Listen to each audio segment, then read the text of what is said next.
Good morning, everyone. Welcome back. Thank you for joining us. We're going to try and get you through this Monday morning. We're glad you're here. I'm Steve. And I'm Scott. Together, we're Backyard Musings, the Science and Technology channel. Yeah, and we were talking about a science topic today. Interesting. Has to do with some research and some discovery that was made in Egypt. And yeah, let's talk about it. Researchers discovered an Iliad fragment in a mummy. This is the Iliad, marking the first literary papyrus used in embalming and offering new evidence of cultural practices in Roman Egypt. Well, it wasn't the first, Scott, right? We know that manuscripts have been buried inside the mummy before, right? Sure. That's where the Pearl of Great Price came from, or it was translated from. Right. More than 1,600 years after it was written, one of the most famous stories in human history, Homer's The Iliad, has resurfaced in an unexpected place, wrapped around the dead. Would you like to know more? Okay. Archaeologists working in Egypt have uncovered a fragment of Homer's Iliad, the legendary Greek epic of the Trojan War, not in a library or archive, but inside a Roman-era tomb.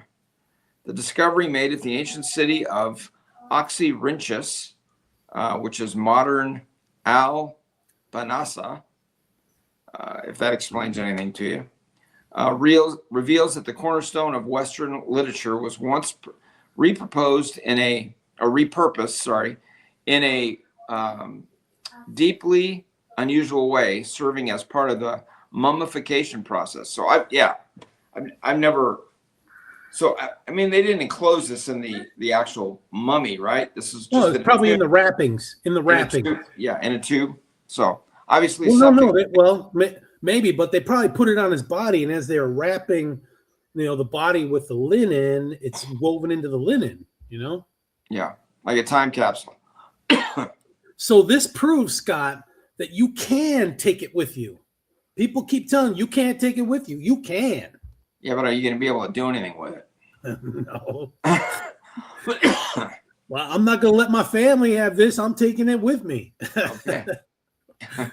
Composed nearly 3,000 years ago, the Iliad is one of the oldest and most influential works of literature ever created, recounting the clash between Greek and Trojan forces and shaping storytelling traditions for millennia. This is the Trojan horse. This is where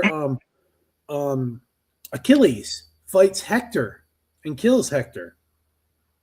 And then they give up because you can't breach the walls of Troy. And so they have a clever idea to make this big wooden horse, and the men hide inside of the big wooden horse, and all the ships leave. So the Troys think it's safe. So they bring the horse in, wanting to celebrate. And at night, the men pile out, open the gates, and it's all over for Troy. Okay. Finding even small fragments of the epic is significant. Finding one embedded in a mummy is something entirely new.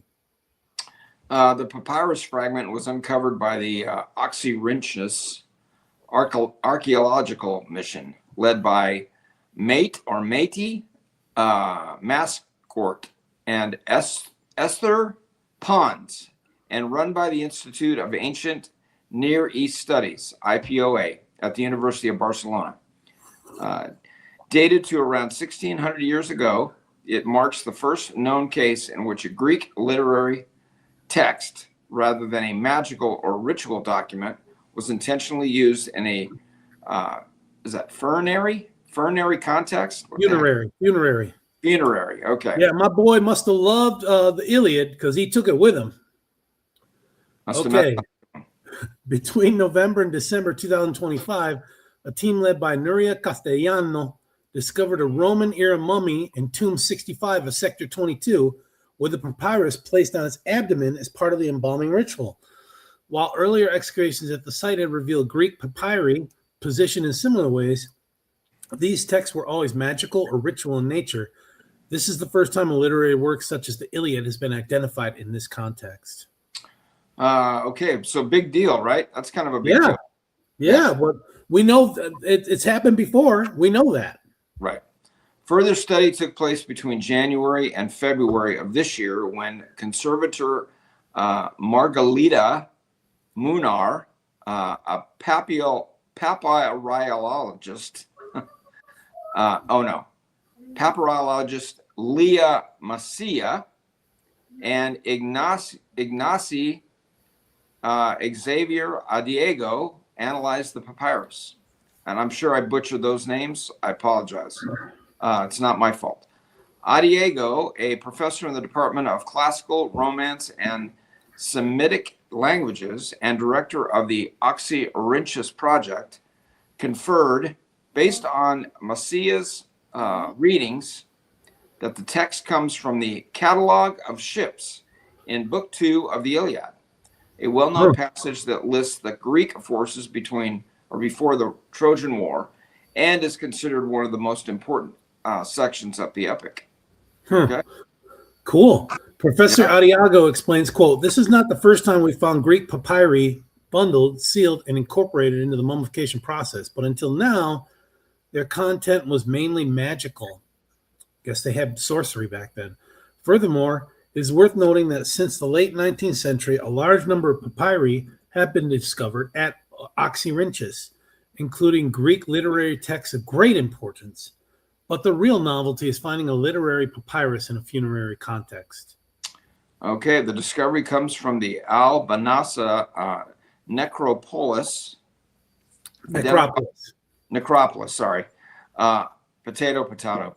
Identified as ancient Oxyrhynchus, one of the key cities of the Greco-Roman Egypt. The site lies about 190 kilometers, approximately 118 miles for you Westerners, south of Cairo, near the Nile branch known as Bar Yusuf. Excavations uncovered a funerary complex with 3 limestone chambers containing Roman-era mummies and decorated wooden sarcophagi, many of which were damaged by earlier looting. Oh, too bad. Yeah, that's too bad. Well, at least it didn't get damaged from flooding from the Nile. That's cool. I mean, the Anwar Dam. Yeah, but how sad that that must have been the guys that were in. It must have been the Nazis that were in the Raiders of the Lost Ark. They were the ones that probably did the looting. Yeah, I mean, they found the Ark of the Covenant, and they tried opening it up, and they all melted, right? Yeah, that didn't turn out too good for them. Yeah. Yeah. You just had to close your eyes or avert your eyes, and you wouldn't get melted. Right. Huh. Yeah. So, okay. But we digress. Major word butchering in that one. So, have fun with that, I guess. So we hope you enjoyed this, but really, this gives credibility to Joseph Smith buying those mummies that had the papyrus in there, and he translated them into the Book of Moses and the Book of Abraham. Yeah. Yeah, so we have today. So this helps the cause, definitely. So yeah, and I'm sure they'll find more. So thanks for joining us. We'll catch you in the afternoon. Yep. Take care, everyone. Thanks.